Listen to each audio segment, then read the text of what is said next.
اب آ جاتے ہیں ہم اس انٹرویو کی طرف جس کے شادیانے بج رہے تھے کل سے، چاہے وہ فواد چودھری تھے، شیریں مزاری تھی، زرتاج گل تھی، یا خود عمران خان صاحب کے قریبی ساتھی تھے کہ وہ دیکھو انہوں نے مقبول ترین آدمی جو ہے قرار دے دیا ہے۔ اس میگزین نے کچھ جو ارشادات مزید فرمائے ہیں وہ اگر ہم اپنے ناظرین سے شیئر کر لیں تو میرے خیال سے کوئی حرج نہیں ہے۔ وہ کہتے ہیں کہ جی ملک کی معیشت عمران خان نے تباہ کی، کیٹیگورک سٹیٹمنٹ ہے یہ، شک نہیں ہے۔ امریکی جریدے نے ناقص پالیسی، عمران خان کی ناقص پالیسی کو بے نقاب کر دیا۔ عمران خان حکومت میں معاشی بحران پیدا ہوا، کوئی ایک وزیر خزانہ نہیں ٹک سکا۔ Last but not the least, اقتصادی بہتری کی بجائے اقربا پروری پروان چڑھتی رہی۔ خوفناک چارجز ہیں بی یہ تینوں بڑے خوفناک چارجز ہیں۔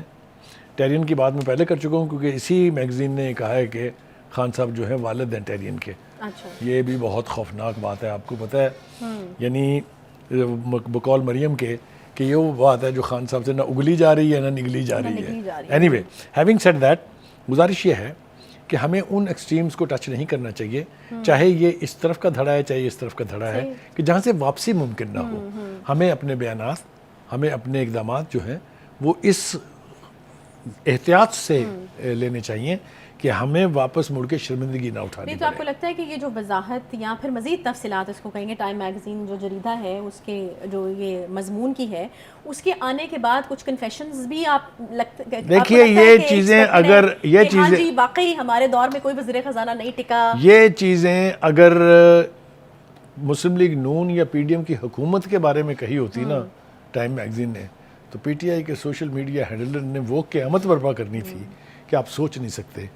اس کو کیش نہیں کیا ہے P T I, Muslim league نون نے یا پی پی کے سوشل میڈیا ہینڈلر نے، ان کی ناکامی ہے۔ اس کا مطلب یہ ہے کہ وہ ذکر کرتے ہوتے ہیں کہ وہاں وہ جو چیز ہے وہ ان کی اسٹرینتھ میں نہیں آتی ہے۔ نہیں، مگر یہ ہے کہ دیکھیں اگر آپ نے ایک مضبوط مد مخالف کے ساتھ مقابلہ کرنا ہے تو پھر آپ کو کم از کم وہ سارے ویپنز تو آپ کے پاس ہونے چاہیے جو آپ کو پتہ ہے کہ آپ کے دشمن کے پاس ہیں۔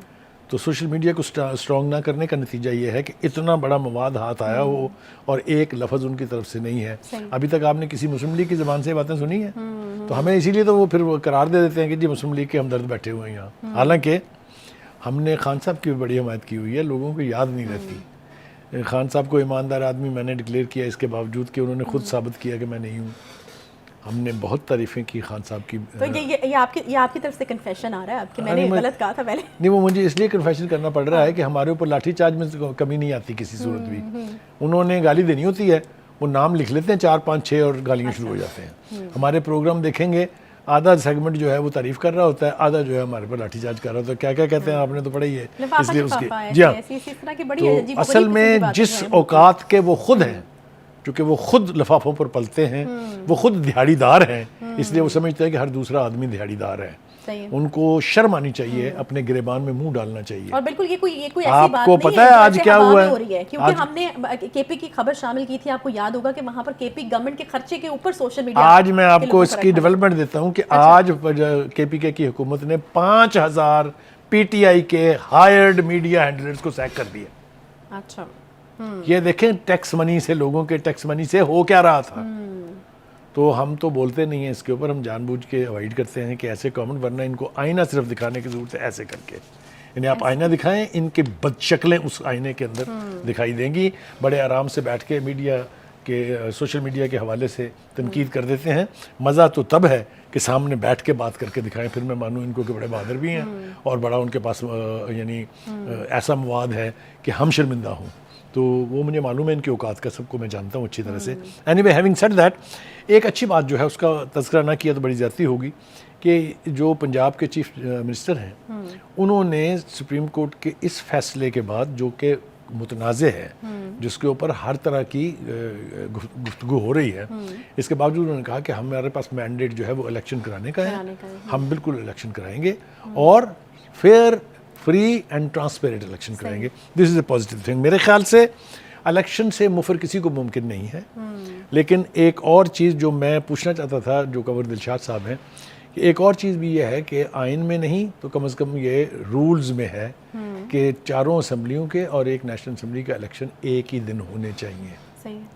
اگر اس کے اوپر یہ بیٹھ کے آپس میں گفتگو کے ذریعے اتحاد کر لیتے تو ملک کو اس ٹرمائل کا سامنا نہ کرنا پڑتا اور حالات میں جو کشیدگی ہے یہ نہ ہوتی، اس سے ہماری جان چھوٹ سکتی تھی. لیکن سب چونکہ میں نہ مانوں، یہ میں نہ مانوں والی ایک بڑی تاریخی مثال ہے. میں کسی وقت آپ کو آف ایئر سناؤں گا، پھر آپ اسے پوچھوں گا کہ کیا یہ آن ایئر سنا دینی چاہیے کہ نہیں. لیکن یہ کہ چونکہ کیونکہ وہ میں نہ مانوں کہ اس میں موڈ میں ہے، اس لیے کوئی بات مانیں گے تو نہیں. اور یہی میسج ڈاؤن دا لائن جاتا ہے ان کے ورکرز کو بھی کہ چاہے آپ کو نظر آ رہا ہو کہ آپ غلطی کرتے ہیں، کرے جائیں چونکہ میں چاہتا ہوں. تو یہ جو رویے ہیں اس سے بھی نقصان پہنچے گا. ہیونگ سیڈ دیٹ، اکانومی ٹھیک نہیں ہے، کبھی ہم نے کوشش نہیں کی کہ ہم جسٹیفائی اس کو کریں جو کچھ بھی آج ہو رہا ہے. لیکن یہ پوتڑے جو پہلے پی ایم ایل این کی یا پی ڈی ایم کی لیڈرشپ اپنے بیانات میں کرتی تھی، وہ اب ٹائم میگزین نے آئینہ دکھا دیا ہے. یہ آپ کے سامنے، مطلب اس پہ مہر جو ہے یہ میں نے اور آپ نے گھڑا نہیں ہے، یہ چھپا ہوا ہے. ڈالر جی 288 روپے 50 پیسے کی بلند ترین سطح پر ہے اس وقت. دوسری طرف اگر آئی ایم ایف کے معاہدے کی بات کی جائے، کیونکہ یہ بھی کہا جاتا ہے کہ وہ معاہدہ جو ہے میچور ہو جاتا ہے یا پھر ہو جاتا ہے پاکستان کا آئی ایم ایف کے ساتھ تو بھی چیزیں جو ہیں وہ بہتر ہونا شروع ہو جائیں گی. لیکن وہاں پر بھی بخاری صاحب ہم دیکھ رہے ہیں کہ مشکلات ہیں. حالانکہ سعودی عربیہ اور امارات نے جو ہے وہ فنڈنگ کے کا گرین سگنل دے دیا ہے. 2 ارب کی فنڈنگ سعودی عرب نے، 3 ارب ڈفرنٹ جو دوست ممالک ہیں ان کی طرف سے، لیکن پھر بھی آئی ایم ایف کی تسلی جو ہے وہ ہو کر نہیں دے رہی. دیکھیں گزارش یہ ہے کہ آئی ایم ایف جو ہے ہمارے گردن تو پکڑی ہوئی ہے اس نے، اس میں کوئی دو رائے نہیں ہے. لیکن ہم نے جو اس کے اہتمامات کرنے تھے اس میں کچھ ایسی ڈیولپمنٹ ہوئی ہیں جس سے یہ امید پیدا ہو جاتی ہے کہ شاید ہماری گردن جو ہے وہ اس آئی ایم ایف کے سکنجے سے نکل جائے گی.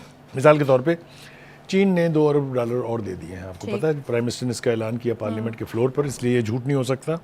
اس سے پہلے 70 کروڑ ایک دفعہ ڈالر اور 80 کروڑ ڈالر ایک دفعہ ہی دیے. ہم اپنے پروگرام میں لوگوں کو بتا چکے ہیں. اور ایک اور احسان انہوں نے یہ کیا ہے کہ جو ان کا 2 سال کے لیے فکس ڈپازٹ تھا اس کا رول اوور 2 سال کے لیے اور کر دیا انہوں نے کہ وہ بھی واپس نہیں مانگ رہے وہ. تو یہ اتنا بڑا ریلیف ہے صرف چائنا کی طرف سے. اب دیکھنا یہ ہے کہ سعودی عرب کی جو کمٹمنٹ ہے $2 ارب کی وہ پوری ہوتی ہے کہ نہیں ہوتی ہے. اس کے لیے میں آپ کو ایک اچھا انڈیکیٹر دے دیتا ہوں کہ اس وقت ولی عہد جو کراؤن پرنس ہیں محمد بن سلمان، انہوں نے نواز شریف صاحب کو، شہباز شریف صاحب کو، مریم نواز کو شاہی دعوت نامہ بھیجا ہے کہ وہ عمرے کی سعادت کے لیے سعودی عرب آئیں. وہ 1 ہفتہ وہاں گزاریں گے. یہ کس کو میسیج دیا ہے یہ اس کی تفصیل کسی وقت بعد میں کریں گے ہم. لیکن اس وقت یہ دکھائی دیتا ہے کہ انہوں نے اپنی گڈ ول جو ہے وہ پلڑے میں رکھ دی ہے شریف فیملی کے. یا یوں کہہ لیجئے کہ پاکستان میں جو برسر اقتدار شہباز شریف صاحب ہیں ایز پرائم منسٹر، ان کے پلڑے میں.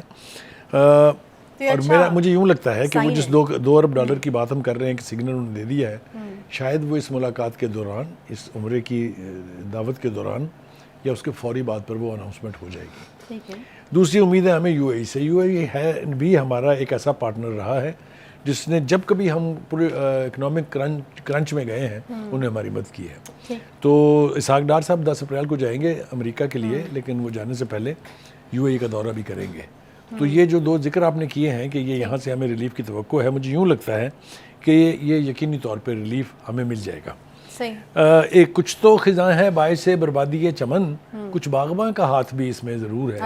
کچھ تو ہمارے حالات جو ہیں، کچھ تو ہمارے حالات ایسے ہیں کہ اکنامک پھندا ہمارے گلے میں ہے، اور کچھ ہم کہہ کے بھی، مثال کے طور پر ہم نے پروپیگنڈا کیا کہ پاکستان سری لنکا بننے جا رہا ہے. کچھ ایسے غیر ذمہ دار عناصر ہیں پی ٹی آئی میں جنہوں نے کہا کہ پاکستان سری لنکا بن گیا ہے. میں نام لے دوں اگر آپ اجازت دیں. اسد عمر نے بھی یہی کہا، فواد چودھری نے بھی یہی کہا. ٹھیک ہے، لیکن صرف کہنے سے نہیں ہوتا نا بخاری صاحب، میرے خیال میں انہوں نے کیا بھی بہت کچھ ہے جس کی وجہ سے ہم آج